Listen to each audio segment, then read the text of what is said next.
इथे बांबूचे अर्धे अर्धे तुकडे करून घेत आहे, कारण आता चण्याची आणि गव्हाची पेरणी करायची आहे, तर त्यासाठीच ताराचं कंपाऊंड लागेल.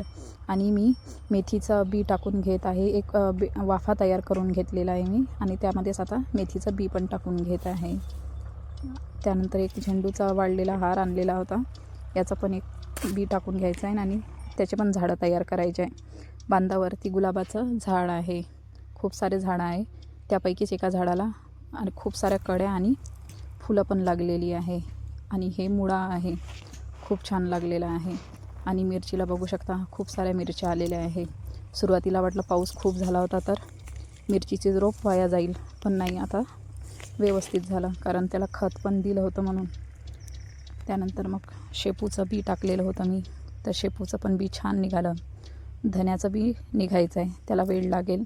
आणि इथे पण एक वाफा तयार करून घेतलेला आहे मेथीचा, ते पण निघाला. आणि पालकचा पण वाफा निघालेला आहे. व्हिडिओ आवडल्यास लाईक करा. धन्यवाद.